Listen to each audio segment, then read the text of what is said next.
Салам достор, назарыңыздарда Аралаш медиа. Бүгүн сиздерге Амундсен деп аталган кызыктуу тасманы кыскача баяндап бермекчимин. Видеону аягына чейин көрүүгө даяр болуп калган болсоңуз, биз баштадык.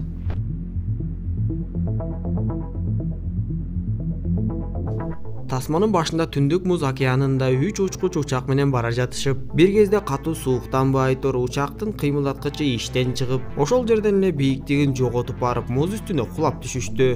Биз ошол жерден каарманыбыз Роальд Амундсен менен таанышабыз. Бул көрүнүштөн кийин дүйнө жүзү жаңылыктарды күтүп Амундсенди өлдү деп ойлоп жатышты. Кийинки көрүнүштө Амундсендин иниси Леон түн жамынып агасынын үйүнө келгенин көрөбүз. Бирок ал жактан агасынын сүйүктүүсү, Аляска изилдөөчүсү Элизабет чыга келип, үйгө ууру кирген го деп Леонду уруп жиберди. Анда Леон өзүнүн ким экенин айтканга жетишип, экөө чай үстүндө сүйлөшүп отуруп калышты.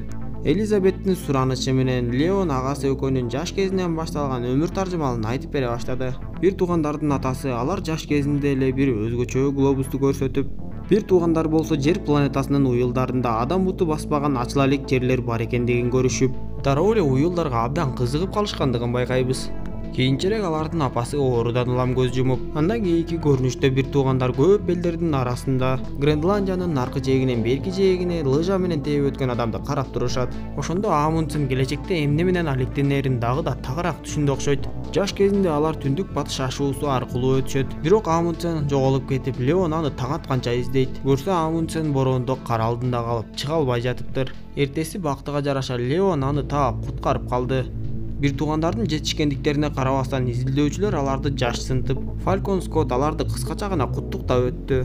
Эми бир туугандар түштүк уюлга биринчилерден болуп жетип ачылыш жасап, англичандардан ашып кетүүнү каалашты. Амундсен нансандардын үй бүлөсүнө келип, алардан каржылык жактан жардамга кеме сурап, экспедициянын жөнүн айтканда, Нансан Амундсенге кеме берерин айтып, бирок өзүнүн шарттарын коюп, бул экспедиция илимий жана изилдөөчүлүк болуш керек. Башкалар менен жарышып, уюлдук аймакты биринчи ачам деген сөз болбошу керек деп айтты. Амундсен ага макул болуп, кемени дайындашып, экспедицияга бара турчу команда да даяр болуп калды. Бирок баардыгын даярдап бүтүшкөндө аларга бир кабар келип, Фалкон Скотт түндүк уюлга жетти деген жаңылыктар тарады. Албетте бул эч кандай далил же сүрөт жок болгондуктан негизсиз болчу. Бирок канткен күндө да бул Амундсенди ойго салып, эгер Скотт чындап эле түндүк уюлга жеткен болсо, анда бизге эч ким эч кандай акча төлөп бербейт деп ойлонуп отуруп, боюна түштүк уюл Антарктида келип, командасы менен эч кимге билгизбей ошол жакка сапар тартып, Антарктидадан адам буту баспаган жерлерди ачууну чечти.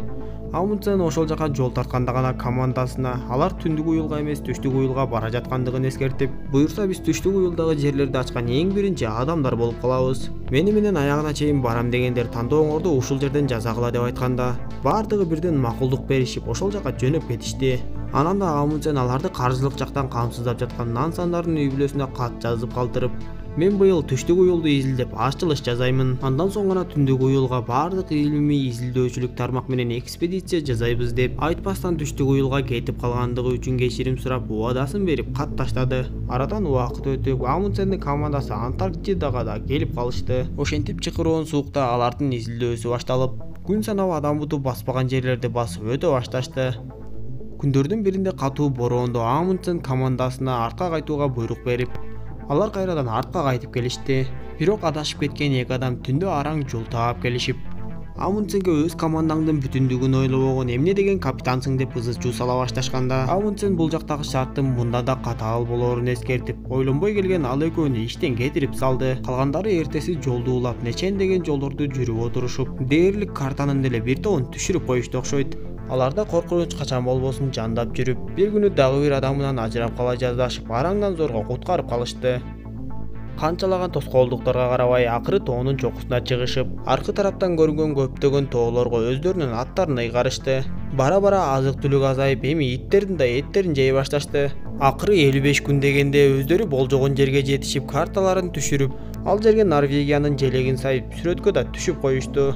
Алардын түштүк уюлду багындырганы жөнүндөгү кабарлар элдерге да жетип, кабарды уккан Фалкон Скотт өзүн өзү атып салганын көрөбүз. Ошентип Амундсендин командасы кайтып келип, алардын салтанаты белгиленип, бирок эми Амундсендин өзүнүн берген убадасын эстетишип, ал кийинки жылы Беринг кысыгынан өтүп түндүк уюлду изилдеп, баардык географиялык маалыматтарды ачышы керек эле. Дал ошол учурда ал Кис Пеннет менен таанышып, ортолорунда сүйүү да пайда болуп калды окшойт. Бирок анын берген убадасын эске алсак, ал сүйүү пүйүүнү токтотуп, түндүк уюлга экспедиция жасашы керек эле. Ошентип Амундсен эми түндүк уюлга командасы менен жөнөп, жылдын этегинде алардын кемеси кайсы бир жерде муздар менен кошо тоңуп калганын көрөбүз. Күндөрдүн биринде Амундсен кемеден тайгаланып кулап, колун жаракаттап алып, алачыкта отуруп өз иштери менен алек болуп жатканда, ал жерге агаюунун келгенин сезип, түз эле кемени көздөй чуркады. Бактыга жараша кемедегилер агаюуну өлтүрүп, бирок аюу Амундсенди бир топ эле жаракаттап койгонун көрөбүз. Алардын бул жерде тыгылып калганына 2 жылдын жүзү болуп, күндөрдүн биринде ошол аймакта жашаган элдерден бир адам келип, өзүнүн кыздарын куткарып калууну суранды. Эми Амундсен 2 кызды айыктырып, жаңы нерселер менен тааныштырып, 3-үнчү жылы кемедеги адамдарын калтырып, 2 кызды алып чана сүйрөгөн иттери менен жөнөп кетти. 1923 жылы Амундсен Аляскага жетип, биз түндүк уюлдун ачыла элек жерлерин учак менен изилдейбиз деп айтып жатканын көрөбүз. Ал кичинекей 2 кызды иниси Леондун үйүнө алып келип тааныштырып, ал эми иниси Леон агасынан нааразы болуп, эмне үчүн сен учакка буйртма бердиң? Бизге эми эч ким эч кандай каржылык жардам көрсөтпөйт деп айтып, өзү да агасы Амундсенге каржылык жардам көрсөтүүдөн баш тартты. Анан да ал агасына сен деги кандай адамсың, өз кемеңди жана адамдарыңды ошол жака таштап коюп келе бердиңби десе, Амундсен ага жооп берип, өзүң көргөндөй мен карып бара жатам, убакыт болсо өтүп баратат. Мен түндүк уюлдун баардык аймактарын изилдеп бүткөрүшүм керек деп койду. Анда Леондун ачуусу келип, сен өзүңдү жана өзүңдүн ачылыштарыңды гана ойлогон адамсың деп, эки бир тууган ошол жерден урушуп кетишип, Амундсен болсо түндүк уюлга учактар менен сапар тартып, ошол бойдон дайынсыз. Ал эми кемедеги Амундсендин командасы аны 7 жыл бою күтүшүп, кемеден алысыраак жерде алардын өлүктөрү да табылган.